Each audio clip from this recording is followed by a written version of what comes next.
Ah, antes de mais nada, uma saudação especial aos estrategistas, especuladores e a todos os ouvintes do podcast Touros, Ursos e Robôs que acompanham esta nossa análise aprofundada. Um prazer estar aqui para mais esse mergulho de hoje. E que dia, né? Nossa, nem me fale. Olha, imagina a tela de operações de uma mesa institucional hoje. O calendário marca 18 de março de 2026. Aquela clássica super quarta. Isso. A gente tinha tudo para ser uma super quarta normal, mas virou uma tempestade perfeita. Tipo, mísseis atingindo a principal infraestrutura de gás do Oriente Médio, o petróleo rompendo $100, o Fed sinalizando juros altos por muito mais tempo. É um banho de sangue macroeconômico absoluto. Exato. E aí, do nada, no meio desse caos, uma fabricante de chips triplica a receita e agentes autônomos na China começam a gerenciar milhares de empresas sozinhos. A economia global está operando contra qualquer manual clássico. Totalmente. E o objetivo do nosso panorama hoje é justamente ler as entrelinhas dessa dissonância, sabe? Conectar esses mísseis lá no Oriente Médio com as telas piscando em vermelho na Faria Lima e em Wall Street. Tem uma fratura gigante na alocação de capital agora. De um lado, a gente vê gargalos físicos por causa da guerra, do outro, o boom da inteligência artificial puxando tudo. Certo, vamos desempacotar isso começando pela âncora de tudo, o Federal Reserve. O Fed manteve a taxa de juros lá nos Estados Unidos entre 3,5% e 3,75%. Que já era esperado, né? O mercado já tinha precificado essa pausa. Pois é.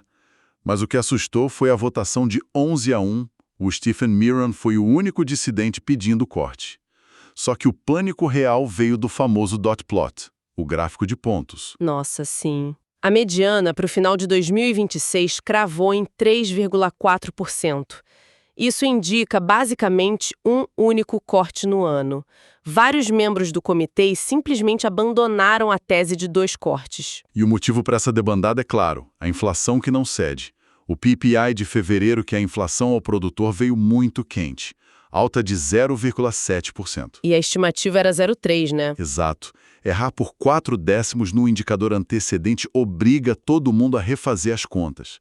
Sem falar que a projeção do Fed para a inflação do PCI de 2026 subiu para 2,7%. O que é fascinante aqui é que o Fed elevou a projeção de inflação e, ao mesmo tempo, revisou o PIB para cima, para 2,4%. Então, a economia não está quebrando, mas o fantasma da estagflação começou a rondar as mesas de operação de novo. Mas o Jerome Powell foi questionado sobre isso e rechaçou a palavra estagflação. Ele usou o desemprego baixo como escudo. Tecnicamente ele não está errado, mas ele admitiu que não houve o progresso esperado na inflação, citando a guerra e as tarifas, né? Isso. E eu vejo o Fed agora como um médico tentando baixar a febre de um paciente com remédios fortíssimos. Só que o paciente, que é a economia global, insiste em correr uma maratona debaixo do sol do meio-dia. Essa analogia é perfeita. Porque a ferramenta do Fed é o juro, que destrói demanda. Mas o choque que a gente está vivendo é de oferta. Com certeza. O Banco Central não consegue imprimir navios ou consertar refinarias com taxa de juros. E é isso que nos leva ao barril de pólvora de hoje, o choque do petróleo. Nossa, o petróleo Brent saltou quase 4% hoje. Fechou lá nos $107,38. Uma pancada. E a causa raiz é geopolítica pura. Tivemos os relatos de que Israel atacou a maior instalação de processamento de gás do Irã, lá na província de Bushehr. E a resposta veio rápido. O Irã já ameaçou atacar infraestruturas críticas na Arábia Saudita, tipo a Sanfref, e também nos Emirados Árabes e no Catar. É um efeito dominó assustador. O Citi soltou um relatório prevendo que se o Estreito de Hormuz for fechado, o barril pode bater 120 ou até $130. E a gente viu o pânico em Washington por causa disso. O presidente Donald Trump acionou uma isenção emergencial de 60 dias do Jones Act. Isso permite que navios estrangeiros transportem energia entre os portos americanos. Uma tentativa clara de estabilizar o mercado interno deles. Mas vem cá. Suspender o Jones Act por 60 dias não seria como colocar um curativo numa hemorragia grave? Porque a raiz do problema está no fechamento de rotas globais, não na cabotagem dos Estados Unidos. Ah, sem dúvida. É uma medida paliativa, tipo enxugar gelo. Reduz o atrito logístico na margem, mas não resolve o choque de oferta estrutural. E esse choque vai direto para a bomba de combustível, corroendo a paciência dos bancos centrais. E aqui é onde a coisa fica realmente interessante para quem nos ouve. O banho de sangue nas bolsas. O contágio foi imediato. Wall Street sentiu o golpe. O Dow Jones despencou mais de 760 pontos. Rompeu a média móvel de 200 dias para baixo, que é um sinal técnico péssimo. Péssimo. E os yields dos treasuries de 10 anos, os títulos do Tesouro americano, saltaram para 4,265%. O dinheiro fugiu para a segurança extrema. Inclusive, o dólar disparou, mas o ouro caiu. O que mostra que o medo da taxa de juros alta superou o medo da guerra na alocação de curto prazo. E se conectarmos isso ao quadro geral, os mercados emergentes são os que mais sofrem com essa fuga de capital. Nossa, a Faria Lima sentiu na pele hoje. A curva de juros no Brasil simplesmente disparou. O DI para janeiro de 2027 foi a 14,2%. 14,2%. É uma precificação de risco brutal. E não é só a importação do juro americano, né? O mercado local começou a precificar uma tempestade doméstica. Tem um medo real de uma greve dos caminhoneiros por causa dessa alta internacional dos combustíveis, antes mesmo da Petrobras anunciar qualquer repasse. O que amarra as mãos do Copom completamente. As expectativas mudaram de um dia para o outro. Agora os modelos quantitativos dão 90% de chance de um corte tímido de 25 pontos base na Selic. E 10% de chance de nem cortarem, de manterem os 15%. Exato, e a taxa terminal projetada para o fim de 2026 subiu para 13,80%. Fica muito difícil alocar em risco no Brasil com esse cenário. Mas aí tem um contraste que eu achei bizarro.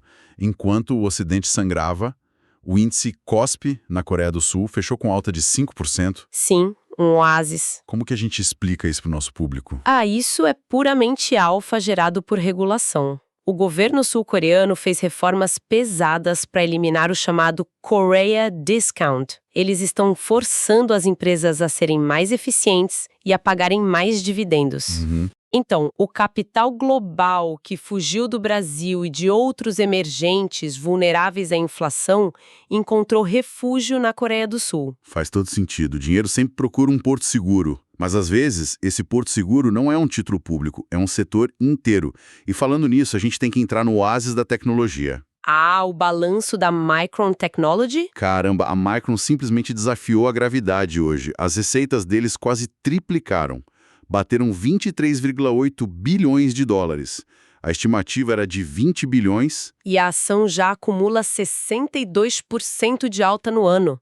É um absurdo. O mercado derretendo, juros nas alturas, e os caras estão expandindo infraestrutura pesada em Nova York e Idaho. Tudo isso por causa da demanda da Nvidia pelos chips de memória de alta largura de banda. Isso, a memória é HBM. Eu gosto de pensar que se a inteligência artificial é a nova corrida do ouro, os chips de memória da Micron são as picaretas e paz. Uma ótima forma de ver a coisa. E essa demanda não é especulação, é execução na economia real.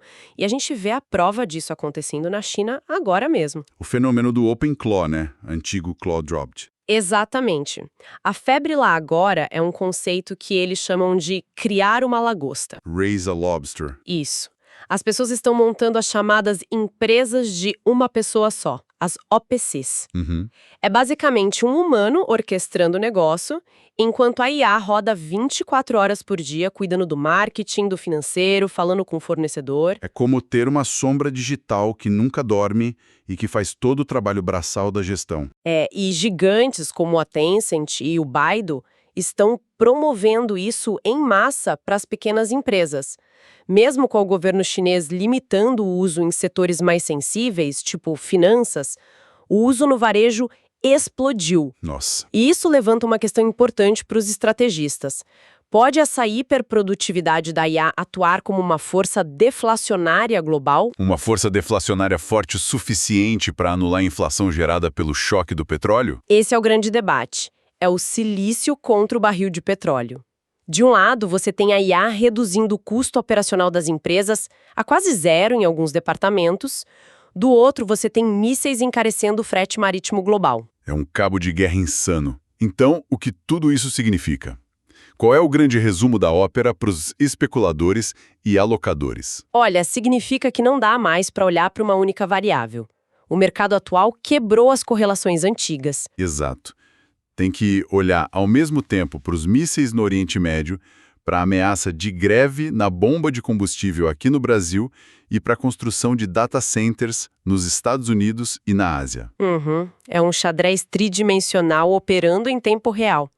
E para deixar quem escuta com uma pulga atrás da orelha, a gente precisa falar sobre um detalhe tenso que pescou nas fontes de hoje. O fator político dentro do Fed? Exatamente. Como a política interna dos Estados Unidos pode implodir a pouca estabilidade que restou. O Jerome Powell avisou que não sai do Fed até que a investigação do Departamento de Justiça sobre os custos da reforma da sede termine. Ah, a famosa reforma do prédio que estourou o orçamento. Isso. E enquanto isso acontece, o Kevin Warsh, que é o favorito do Trump para assumir e cortar os juros, está com a nomeação bloqueada no Senado. Uma verdadeira guerra fria em Washington. Pois é.